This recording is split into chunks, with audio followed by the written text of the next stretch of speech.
Pemirsa apa kabar? Saya Maidin Hindrawan membawakan Warta Berita PTS tanggal 21 Desember.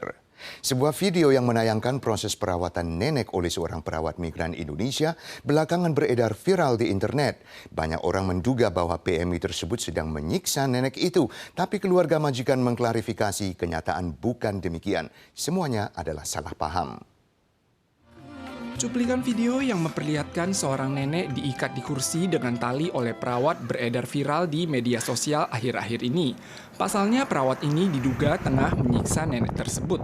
我们同仁联系雇主以后，那雇主表示这个看护工照顾这阿嬷照顾得非常好，他们都很感谢他。那这段影片他们也有，影片怎么会传到网络上，然后写一些有疑似虐待的情形，他们觉得也很纳闷。 Perawat ini tiba di Taiwan tahun 2018 dan ditempatkan di Kabupaten Yunlin untuk merawat nenek berusia 92 tahun ini. Namun karena nenek menderita demensia sehingga kerap merengek dan meluapkan frustrasinya pada tengah malam, perawat ini baru membuat rekaman video yang kemudian dilaporkan ke pihak keluarganya. Mereka menyatakan bahwa ini merupakan suatu kesalahpahaman. 因为阿嬷摔倒了，她摔倒了，她是走路不方便，怕她第二次再摔倒，从椅子上摔倒这样子，所以那个都是一种误会啦。 Setelah video ini diterjemahkan oleh petugas ke dalam bahasa Indonesia, semuanya menggambarkan proses dan suasana hati perawat saat menjaga nenek. Majikan dan pihak keluarga juga telah menonton video tersebut sehingga mereka dapat lebih memahami kondisi nenek sehari-hari, serta menekankan bahwa perawat ini tidak melakukan penyiksaan. Perayaan akhir tahun menjelang pergantian tahun bertambah banyak. Apalagi saat cuaca dingin, konsumsi hidangan penambah vitalitas berisi alkohol pun meningkat. Berpotensi menyebabkan angka tes alkohol melebihi standar. Warga yang mengonsumsi alkohol diimbau untuk memanggil layanan antar jemput atau menggunakan transportasi umum untuk mengelak denda berat akibat mengemudi dalam kondisi mabuk. Motor yang di jalur lawan arah tampak oleng. Polisi yang menyaksikannya segera berputar balik dan mengikutinya untuk mengumpulkan bukti. Setelah dihentikan polisi, kadar alkohol pengendara mencapai 0,71 mg. Saat ditanya, mereka baru tahu bahwa ia baru saja mengonsumsi bebek jahe bersama teman-temannya. Sepanjang tahun ini, kantor kepolisian cabang Luzhou telah merazia 640 kasus mengemudi dalam kondisi mabuk. Polisi mengingatkan acara santap bersama teman menjelang akhir tahun bertambah banyak. Ditambah lagi dengan cuaca dingin, konsumsi hidangan penambah vitalitas seperti sup arak ayam dan bebek jahe berpotensi menyebabkan angka tes alkohol melebihi standar. 如果不放心将爱车停在外面，可以选择代驾服务。只要拨打代驾专线，代驾就会将你和爱车一起安心送回家。 Polisi mengingatkan selain memanggil layanan antarjemput, juga bisa memanggil taksi atau menggunakan transportasi umum seperti bus dan MRT untuk menghindari denda berat akibat mengemudi dalam kondisi mabuk. Terpengaruh massa udara dingin, cuaca akan makin malam makin dingin. Badan Cuaca Pusat memperkirakan suhu terendah akan tercatat antara Kamis malam dan Jumat dini hari. Untuk Taiwan Tengah ke utara akan turun di bawah 10 derajat Celcius. Sementara di puncak utara Gunung Yushan, hujan bercampur salju terpantau turun sekitar tengah hari tadi.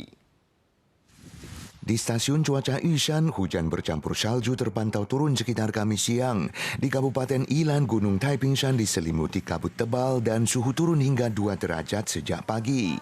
Pengaruh massa udara dingin pertama sejak memasuki musim dingin semakin dirasakan. Suhu serendah 9,4 derajat tercatat di Tanjung Fukui di New Taipei pagi tadi. Sementara waktu antara Kamis malam dan Jumat dini hari diperkirakan paling dingin. Akibat cuaca dingin, jumlah penderita henti jantung pun bertambah. Total 19 kasus dilaporkan dalam 3 hari silam. Mengingat bahwa akan ada gelombang udara dingin lagi pada malam Natal, warga pun diingatkan menjaga kehangatan.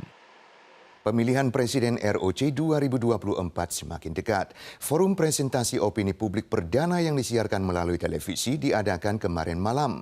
Capres kubu biru, hijau, dan putih yang bertatap muka untuk pertama kali saling melancarkan serangan dan pembelaan atas isu-isu seperti hubungan antar Selat Taiwan, masalah dalam negeri, dan korupsi.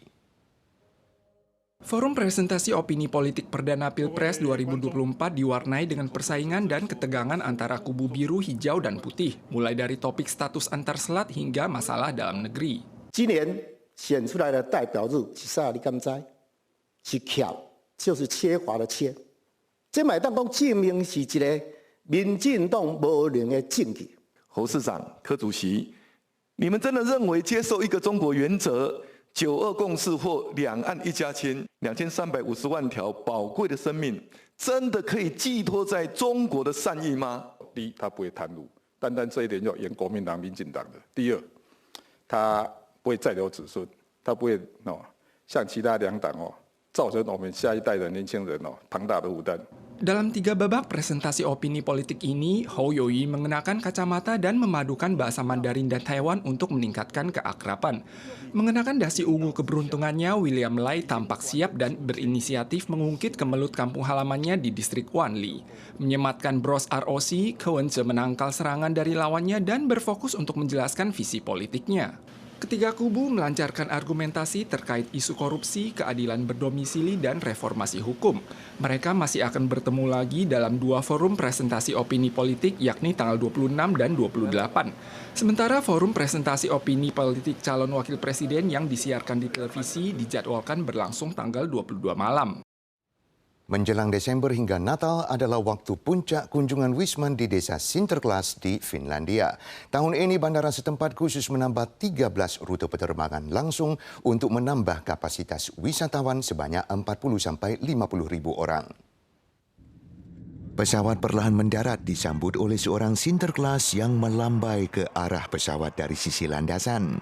Menjelang Desember setiap tahun, bandara terdekat dari desa Sinterklaas di kawasan Laplandia, Finlandia selalu ramai dikunjungi Wisman.